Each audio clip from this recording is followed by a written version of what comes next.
Well, it's Wednesday, and you all know what that means. That means we're going to be only doing one review, and that is AEW Dynamite. As you know, they continue with their Canadian tour.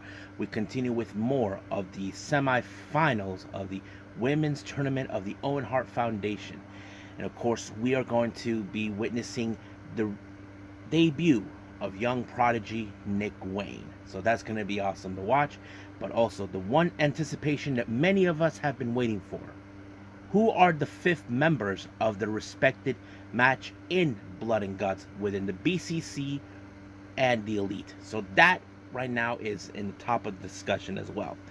But also, we're going to cap it up with some news updates to tell what's been going on in the world of pro wrestling, such as what events the promotion are putting out, who's being booked, what matches are set, any injuries or debuts, the whole enchilada. So, let's get ready for another episode of the Leader Wrestle Zone.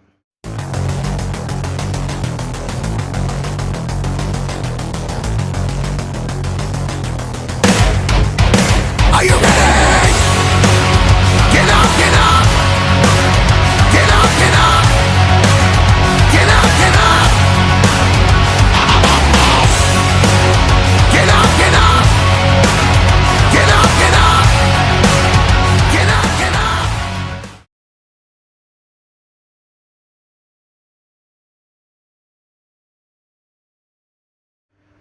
Welcome everybody to the Lead It Wrestle Zone. All things that is pro wrestling with AEW, NXT, New Japan Pro Wrestling, Impact Wrestling, the National Wrestling Alliance, various promotions, wrestlers, matches, and championships.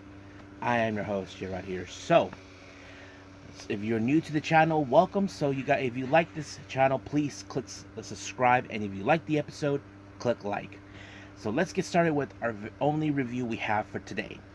We have AEW Dynamite. As I mentioned before, they're still continuing with the Canadian tour, and I cannot recall which city they're in. However, it opened up with, of course, a fellow Canadian who lived in Canada. We're talking about Chris Jericho taking on the high flying sensation Commander. So you probably can guess that this match there was going to be a lot of spots with Commander doing his high flying maneuver.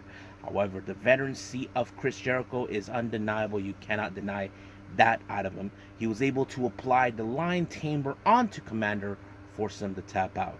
However, as you know, last week Don Callis has offered Jericho to join the Don Callis family. Now, he did state it last week, maybe. However, Jericho has been not the kind of person that would join factions. We all know that he created so far two of them. We're talking about the Inner Circle, and then of course the JSA, the JSS, and I think that's one thing. But him joining a faction, that's a different story. However, Don Callis decided to take Jericho back in Memory Lane, where of course Don Callis had long hair at the time. But however, um, Callis knows that he doesn't want to pressure him, so he's giving him the time to think. Now, I'm going to skip ahead a little bit about this one. As you know, while this thing with Jericho is happening, one person wanted answers, and that person is the guy who's been by his side from day one. And we're talking about Jake Hager. If you guys remember, Jake Hager was brought by Jericho to join the Inner Circle, then the JAS, and of course, that sort of thing. So we still don't know. But Jericho did told Garcia and Guevara that they may not be with him forever. So basically, they're trying to prepare them that if he decides to end things with the JSA, they need to step up. And I think that's a good thing. They cannot be relying on him forever. So the obvious question is will Jericho accept it? But however, Don Callis said that he's going to reveal who is the fifth member of the PCC. We know that Moxley, what's his name? Moxley, Claudio, Wheeler, and of course Takeshita will be involved. But who is the fifth? We don't know yet. Now, in recent time, we have been seeing Jungle Boy ever since the Forbidden Door. He attacked Hook. Hook has been on a mission to get his hands on him. However, the last few times when he was trying to do what he wants, he keeps running. But Hook was this close, but it did not work. But sooner or later, Hook will get what he wants. Now, As you know, recently we've been watching the bond between Adam Cole and MJF. Now, you can say that sooner or later something's going to, but you cannot deny that this whole storyline is good. I mean, look, MJF, he'll be nice to you at the beginning, but at some point down the line, we already saw this with the Inner Circle, it just goes down the drain, which expected. But that's very interesting. I mean, they went out to a bar, not to mention there were some girls passing by, and of course, Adam Cole's like, I can't, I have a girlfriend. I thought that was great. So, yeah, keeping it cool. Now, our next match is part of the Blind Elimination Tag Team Tournament. We have Darby Allin and Orange Cassidy, who so far have been successful, but they're facing against a duo that they may or may not be in the same page. We're talking about members of the JSA, JAS, the Jericho Appreciation Society, Sammy Guevara and Daniel Garcia. So I thought this match was pretty good. You know, I mean, both sides tells it out. But however, Prince Nana showed up because if you guys know, we know that the Mogul Embassy has their issues towards Darby Allin and possibly Orange Cassidy because we know they've been gunning for Darby's title. But because of this, Swerve got involved, knocking out Darby Allin, but giving Sammy Guevara, of course, the time to do the GTH and win the match. But however, I have that distinct feeling that this is not going to be ending well with the Mogul Embassy because Darby Allin is not going to be happy about it. Now, our next blind elimination tag match, we have the very interesting one. We got Brian Cage and Big Bill taking on MJF and Adam Cole. Now, you probably can guess this is going to be a very interesting match. I have to say it was an interesting match because the obvious thing is, can Adam Cole and MJF get along? That's the thing that always tells. But, however, they got the worst cut out because they're not dealing with any normal slouches. I mean, you got two huge dudes. You got Brian Cage, big muscle dude. You got Morrissey, 7 feet tall. How do you beat that? Well, you have to think outside the box. But towards the end, you can tell that they were able to pick up the win because they put MJF put Brian Cage in that pile driver, and then of course it was Adam Cole with the final blow, boom, just like that. So now it's been decided who's gonna make it to the finals. We got MJF and Adam Cole versus Sammy Guevara and Daniel Garcia. So that's gonna be interesting knowledge. But however, Roderick Strong, he's not too sure about what to make of this. But he's been watching closely, but we'll see what happens till then. Now, our next match, we have the semifinals of the Women's Owen Hart Foundation Tournament. Ruby Soho versus Sky Blue. Now, as always, we know that Ruby Soho got her revenge against Britt Baker from last year's Owen Hart tournament. So this time she faces Sky Blue. I mean, it was a pretty interesting matchup, but however, the Outcasts, more specific, Saraya and Toni Storm, they got caught with their hands in the cookie jar, and the ref had no other choice but to throw them out. But so Ruby Soho had to go at alone. However, this kind of put a little bit of disadvantage for Ruby Soho, but it did not stop her until she applied her finisher onto Sky Blue and advanced to the semifinals. But the obvious question is, this Friday on Rampage, who will be in the semifinals? Will it be Willow Nightingale or will it be Athena? So that's a very interesting question. To me, I would say Willow Nightingale, but we'll just go until then. Now, as you know, recently, when QTV were making their presence known, they introduced Harley Cameron doing her little rap skills, saying that she is the best sensation. I mean, I don't know. I'm not much of a rapper person unless something really gets my attention. But she did world premiere of her song and all this other stuff. So I don't know how the Acclaim will take it, but we'll see. Now, our next match, we have Swerve Strickland taking on the debut of the Prince of the Pacific North West. We're talking about Nick Wayne. So, you know, Nick, if you guys don't know about the story behind this whole story with Nick Wayne, let me tell you who he is. Nick Wayne, he is a third generation wrestler. His father is known as Buddy Wayne. He even started his own wrestling academy in Washington, the state of Washington. Of course, Nick Wayne's grandfather is a wrestler, but Nick Wayne's well-known history, he's been training under his father when he was very young. But when he was 14 years old, his father passed away from heart failure. As you, they said that he had two procedures done in his heart, and of course Darby Allin worked real hard to convince Tony Khan to give him an opportunity, knowing that he's that good. And of course he received his contract when he was 16, but this past weekend he already turned 18. So basically he made his official debut, but he's facing a guy he faced before in the Independence, and we're talking about Swerve. Now, the entirety of this match, you probably can guess that Swerve, he will not take this kindly with Nick Wayne coming to his house, despite the fact that's how it goes. But of course, Darby Allin was in the top of the ramp. He knows he cannot trust that Weasel Prince Nana being there, because he'll stop at nothing to ensure the match will end with Nick Wayne, with Swerve. But of course, as always, it did happen, and then later that kick, that what was it, the Jamal driver, I think that's what put away Nick Wayne. I mean, not everything that Swerve tried to do, it didn't work, but good effort on his debut, so we can't wait to see what else he's gonna do. But there's more about Nick Wayne I will be talking about in our news update, so we'll get to that. Now, as you know, Don Callis has now been has Konosuke Takeshita by his side, and he's now been aligned with the BCC to take out Kenny Omega.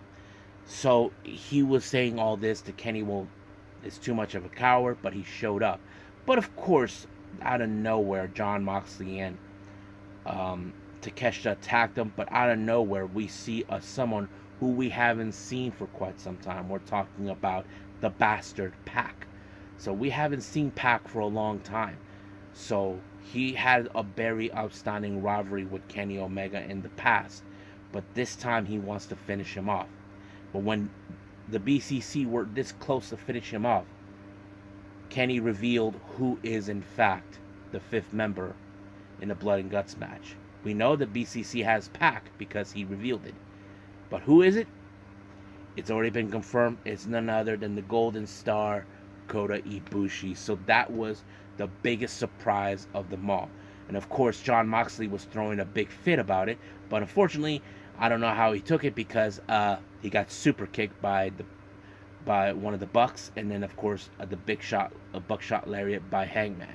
But of course, Hangman did stated that this will be the final chapter of their long-term rivalry. But Kenny put out a very interesting, that it doesn't matter how down they are, they always get back up, and don't count them out. But he said that once he finished off the BCC, he'll be coming after Don Callis. So we're all excited to see Kota Ibushi. We know there's been talk about him coming to AEW, and that is something we are looking forward to it. So we'll see what happens until then.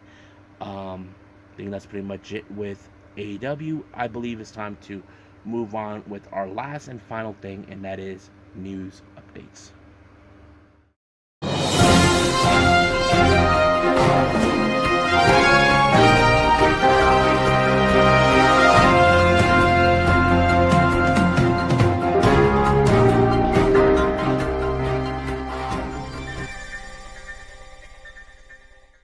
All right, so welcome to our news updates. So let's get started. Our first up, we have for GCW updates for the event on the 4th of August. My name is. It was announced that Los Macizos, Ciclopse, and Medio Extremo will be taking on against Dominic Guarini and Kevin Ku, known as Violence is Forever. Now, I know that's going to be a bang of a tag team match. I definitely can't wait to see it. And then finally, on the 1st of September, there's going to be a new show called Sad You Will. And of course, it features Maki, Death, Kill. That's right. Maki Ito and Nick Gage will be appearing. Now, still unclear whether they will be having a match. We know that they have their feud against Steph DeLanders and the so-called King of the Death Match, Matt Cardona, because he thinks that they're a bunch of wannabes. Nope, they're not. Now, as you know, recently, the All-Star Junior Festival USA has been announced that will be taking place in Philly on the 19th of August. However, Hiromu Takahashi has been announced as the first participant to be involved. Now, they announced for the second and third entry of this amazing show. The first one is none other than Rocky Romero. Now, some of you may question why Rocky. Rocky was the one who thought of the idea of having this particular event in the United States when it was so successful in Japan. So why not here? But the obvious question we ask ourselves, who will participate? Well, there's a lot of good options. I'm going to presume not only they're going to bring wrestlers from Japan, but also pick wrestlers from here in the States. And the third entry, as you know, he just made his debut in AEW. We're talking about the prodigy Nick Wayne. So he is going to participate. That's going to be one hell of a time. Now, a new show has been announced by Jersey Championship Wrestling, or as we call it, JCW, called Dog Afternoon in Atlantic City, New Jersey, at the Showboat. Diana, Japanese Joshi promotion in Japan, Diana has announced for the Future Sight event that will take place on the 21st of this month, which is going to be a Friday. They announced that Mai Sakurai will be participating in the show. Recently, the promotion has been allowing wrestlers from Stardom to make their appearances. We already saw that with Mayu Masaki. We saw that with Lady C. I'm going to presume Saya Ida. And now Mai Sakurai. So the obvious question is, who else is next to show? I mean, there's some normally bring in wrestlers who may have less than 3 years of experience or just younger to be participate. So anything's a possibility. We're now going to round 2 in this particular Yoshi match that's taking place. Now, if you guys remember, in All Japan, they had an interesting Yoshi match where the girls from the Evolution Project, Chi-Chi, Zones, and Sunny, took on Ozaki-gun, Maya Ozaki, Kekuru Sekiguchi, and Maya Yuhiki, which was a failure. Now the Evolution girls go to their turf. So I feel kind of a little concerned for them because this is, of course, Mayu Ozaki's turf, and she'll do whatever it takes to ensure they win. Now, interesting debut has been announced for West Coast Pro. Shun Skywalker will be making his debut on the 10th of September for the From the West Coast with Love. So, as you know, Shun Skywalker has been making headways all over the U.S., making his debut such as Delock Pro Wrestling, Major League. I'm not sure about what other places, but yes. So he has been making appearances there. Next, we have DEFY Wrestling for the 8XGP on the 29th of this month of July. We have a interesting 4-way match. We have Travis Williams versus Shaft versus Cody Shun versus Titus Alexander. So that's going to be good.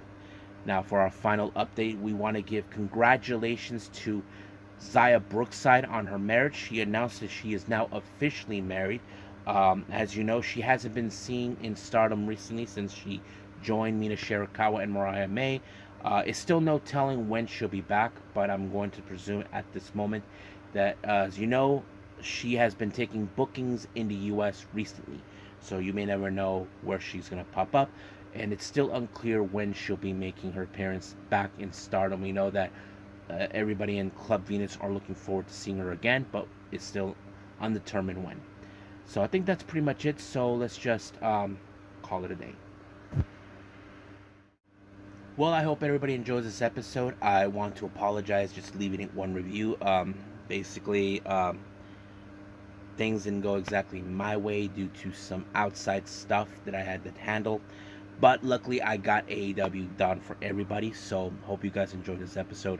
Now, coming up, since we have Thursday, we got Impact Wrestling and Ring of Honor. But also we have MLW Fusion. We're going to see the aftermath after what happened at Never Say Never with Alex Kane as our new MLW World Heavyweight Champion. The Call-In took the MLW World Tag Team titles, and of course, Delmi Exo is the current double champion for the WXW Women's World Title. Anything could happen until then, but we'll just wait and see until then. But for now, I will see you guys in the next DWZ time. same DWZ channel. I must bid all of you adieu. So, goodbye. Mwah. And have a nice day. Bang.